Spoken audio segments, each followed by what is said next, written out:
আজকের প্রোগ্রামটা একেবারেই ব্যতিক্রম। এখানে আপনাদের কোনো মোটিভেশন করতে আসি নাই, আপনাকে মোটিভেট করতে আসি নাই, হ্যাঁ, আপনাকে শুধু শুধু স্বপ্ন দেখাতে আসি নাই। আপনার স্বপ্ন বাস্তবায়ন করার সম্পূর্ণ প্রসেসটা দেখে দিব। আর যদি আপনি প্রসেসটা যদি দেখেন, আমি এক কথাই, আমি যদি আপনাকে রাস্তা দেখাই, আপনি কি গন্তব্যস্থানে পৌঁছতে পারবেন না? আপনার বাসা হচ্ছে চৌধুরী বাড়ি, আপনার বাসা চাষারা, আপনার বাসা হচ্ছে বরিশাল, আপনার বাসা খুলনা। আপনাকে যদি বলা হয় যে ভাই আপনি এখান থেকে এই কাউন্টারে যান, এই কাউন্টার থেকে একটা টিকিট কাটেন, কেটে চলে যান, আপনি কি যাবেন? এইমাত্র চাষারা যাবেন। তাহলে আমি যদি আপনাকে বলি ভাই এখান থেকে একটা অটো নিয়ে চিটাগাং রোডে যান, 10 টাকা, 10 টাকা থেকে 30 টাকা দিয়ে হচ্ছে চাষারা যান, আপনার জন্য সহজ হলো না কঠিন হলো? কারণ আপনি যদি না জানেন তাহলে আপনি এখান থেকে গাউসিয়া গেলেন, গাউসিয়া থেকে স্টাফপাড়া গেলেন, স্টাফপাড়া থেকে আবার যাত্রাবাড়ি গেলেন, যাত্রাবাড়ি থেকে আবার সাইনবোর্ড আসলেন, সাইনবোর্ড থেকে আবার চাষারা গেলেন। যদি না জানেন এরকম হবে না? এখন কি এই সময়টা আছে যে আপনাকে মনে করেন অন্ধকারের ভিতরে আপনার দৌড়ানোর কোনো সুযোগ নেই। আপনাকে আমি সঠিক একটা রাস্তা দেখাবো, এই সঠিক রাস্তা ধরে যদি আপনি যেতে পারেন তাহলে আপনার কি সময়ও বেঁচে যাবে, আপনার কি পরিশ্রমও কম হবে না? তার মানে অ্যাকচুয়ালি আমি আপনাদেরকে আজকে সঠিক রাস্তাটা দেখাবো কিভাবে শর্টকাটে এখান থেকে আপনি আপনার লক্ষ্যে পৌঁছাতে পারবেন। আলহামদুলিল্লাহ, আমার হচ্ছে কোম্পানির সর্বপ্রথম যেটা আমি পরিচয় করে দিতে চাচ্ছি, আমাদের কোম্পানির এমডি স্যার, যিনি এই প্রতিষ্ঠানের পরিচালক, ডাক্তার আলমগীর হোসেন। এনার পরিচয় দেওয়ার মতো অনেক কিছু আছে।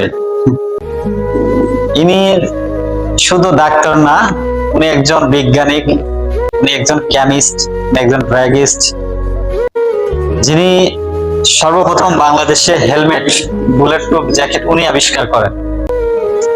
আজকে আমাদের যে বুলেট প্রুফ জ্যাকেট নিয়ে যে সৈনিকরা যুদ্ধে নেমে পড়ে বা দেশ রক্ষার জন্য যে প্রথম যে ভূমিকাটা, সেটাই ওনার।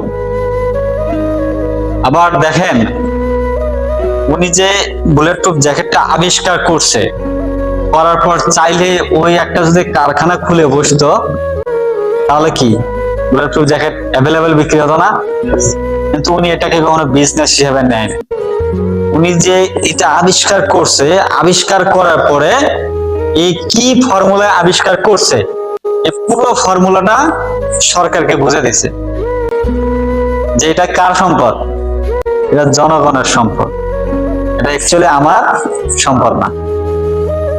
এবং ওনার মসজিদ আছে, ওয়াকফ করা, মাদ্রাসা, কয়েকটা এতিমখানা চালায় উনি। তাহলে এইরকম একজন ব্যক্তির আমরা প্ল্যাটফর্মে উপস্থিত হতে পেরেছি। তাহলে আমাদের কোম্পানির মূল নামটা হচ্ছে মডার্ন হার্বাল গ্রুপ, যেটা যাত্রা শুরু করে 1982 সালে। তাহলে এখন কোম্পানির বয়স কত? তার মানে কি 45 বছর প্লাস। কিন্তু এখানে তো অনেকেই নতুন, আজকেই প্রথম শুনতেছি, তাই না? তো হার্বাল নামটা তো শুনছে, তাই না? অনেকে তো মনে করে এটা কোন হার্বাল, এটা আবার হচ্ছে ওই এক ফাইল যথেষ্ট চিকন স্বাস্থ্য মোটা কোন এই ধরনের বিষয় কিনা। না ভাই, এটা এই ধরনের কোনো হার্বাল প্রতিষ্ঠান না, মোটা হওয়ারও কোনো ওষুধ বিক্রি হয় না।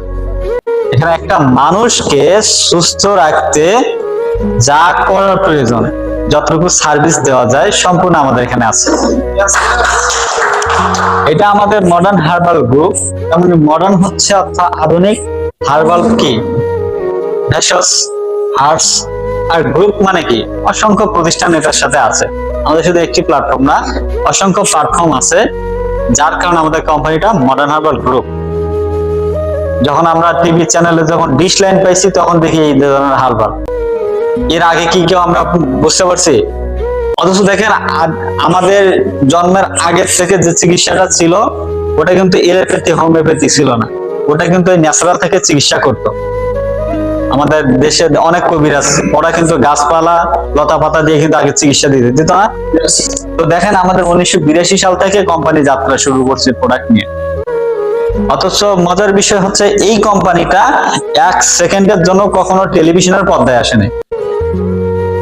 আমরা কি এখান থেকে আবার বের হয়ে যায় এটার সাথে মিলে নিব যে ওই যে হারবার লাগিয়েছিলাম? আসলে ভাই এটা না। তো আলহামদুলিল্লাহ, আমি কি বুঝতে পারছি?